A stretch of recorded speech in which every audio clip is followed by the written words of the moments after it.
to follow up on my last video about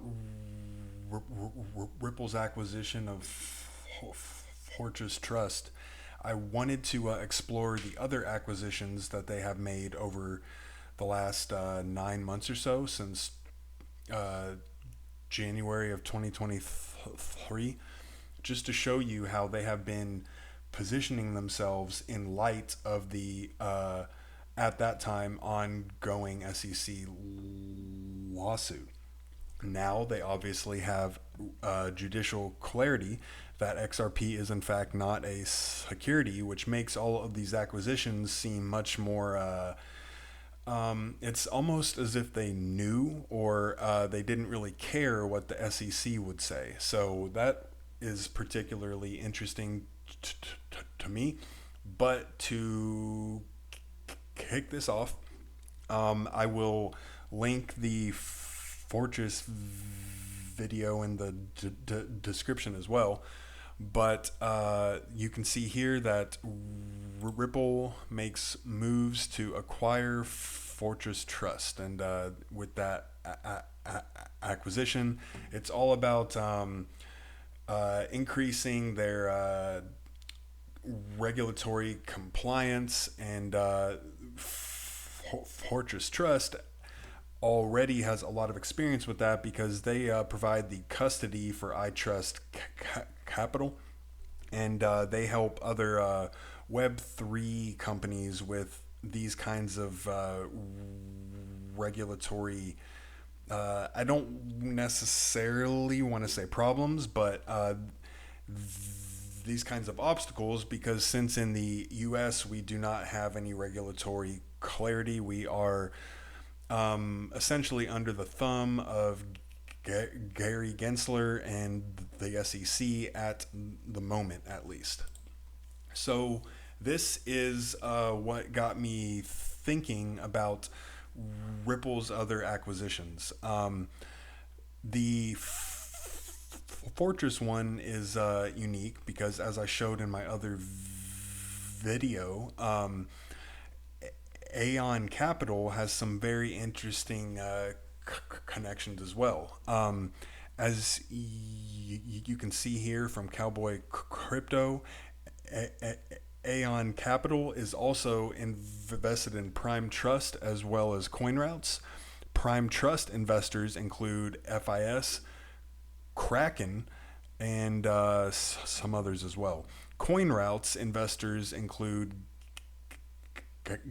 Galaxy Digital, CMT, Celsius, and others. The CEO of CoinRoutes, Dave Weisberger, is ex-Citigroup managing director for over 7 years. And Ripple also has some connections to Citigroup as well. And then this really got me into it, where Ashley Prosper has recapped all of Ripple's largest acquisitions and partnerships in 2023 so far. And we still have about 4 months left in the year. There's the proper party at the end of September, which there's a lot of rumors going around that it could be the announcement of an SEC lawsuit settlement, and or the announcement of an IPO, which would bring massive amounts of money into not only Ripple the company but XRP, because it would inspire a lot more confidence at the enterprise and the institutional grade height. So just to show you, since 2023 we began at about 34 cents, which was horrible. Wait, this is, yeah, so yes, it was about 34 cents. The news of the acquisitions and the partnerships, particularly for XRP, hasn't ever necessarily helped them or hurt a whole lot. The two major announcements that have ever helped or hurt them were the SEC lawsuit back in 2020, and the SEC lawsuit just in July of 2023, where XRP was found to not be a security. So I want to say that, in particular, XRP is uniquely resistant to news and announcements price action. So let's run through these one by one, right? We've got Montenegro central banks partner with Ripple. Here I have an article from CoinDesk. Montenegro's central bank to test a CBDC. I did make a CBDC XRP video a while back, which I will link below as well as a very deep dive into all of the connections and all of the network related connections of Ripple and XRP as well. I will have that in there too. But this is just saying that they teamed up with yet another country's central bank to develop a pilot program for a CBDC.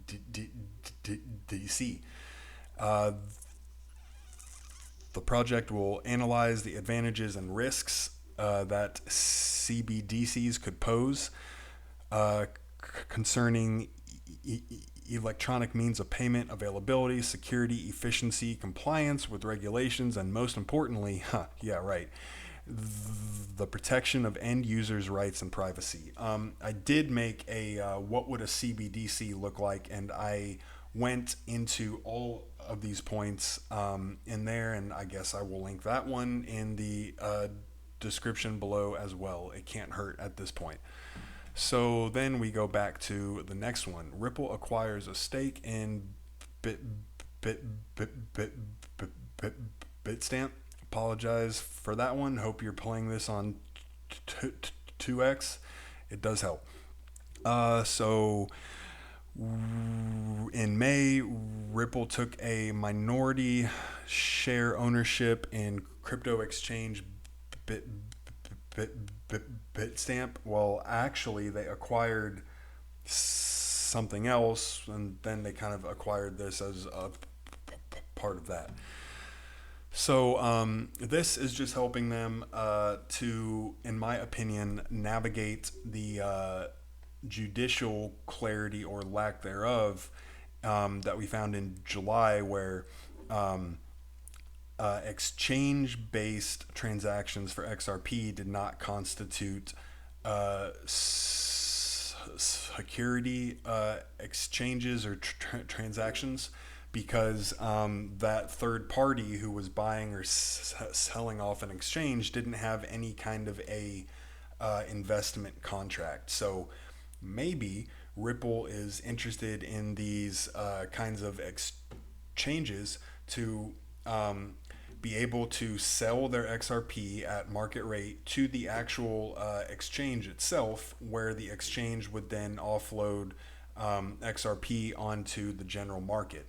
That would be one way where Ripple could continue to release their XRP without having to be considered a security because of the lack of an investment contract. I am not an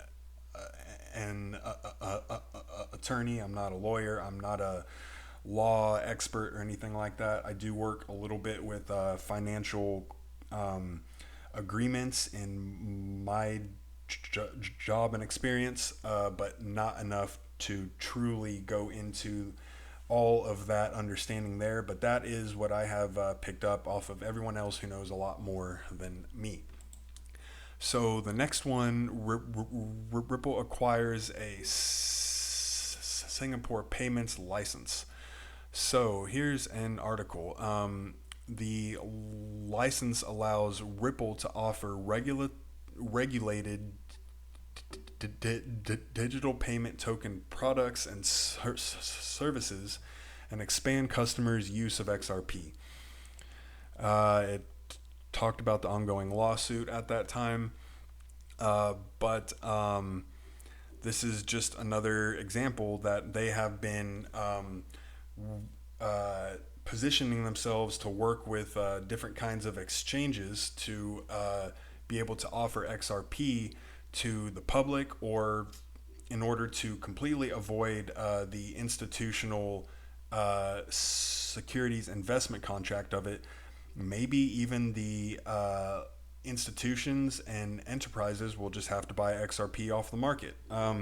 I just don't really see that happening. And I think that once the lawsuit is completely over and they have some more clarity on that, which might happen at this proper party, I think we'll learn more about that as well.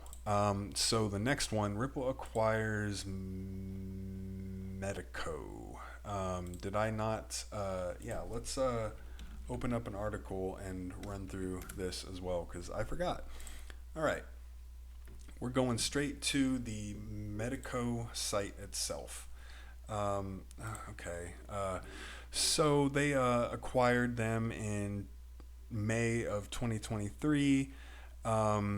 Best known, yeah, this is not, so what Metaco itself does is it offers secure and versatile mission critical custody infrastructure for institutions to scale new business models in the crypto economy. Again, we're talking about Ripple positioning itself to best serve and be the best option for enterprise and institutional investments and all kinds of applications. So that shouldn't really come as a surprise to anybody there. FCA. All right, I know I have that one. So Ripple applies for a crypto license in the UK. You can see here that the registration was submitted after Ripple's quote-unquote partial win against the SEC, where XRP was found to not be a security. In short, it just means that they are becoming properly registered in the UK. It seems that Ripple has a lot of interest in the UK. They are involved in the digital pound and the digital euro projects as well. And they, again, just have a lot of connections and partnerships and agreements, and they have brought people onto their team at the company who have more experience, partnerships, and connections as well. So then the most recent one, obviously, was Ripple acquires Fortress Trust, where we talked about that in my previous video. So if you want more information on that, that will be linked below as well. But I wanted to kick this off, or to end this with some more note on the proper party at the end of the month and what it could mean, especially in relation to all of these major moves that Ripple has made in 2023. Now, I don't like all of these extremely hypey things. I think it's annoying and it makes me want to not pay attention. But David Schwartz, quote unquote, confirms that Ripple will make a major announcement at its New York City party on September 29th. I don't think he really confirmed. He just said two of the four things that happened in this guy's tweet to him could or would happen. Two of those things, where I think a couple of them were only jokes.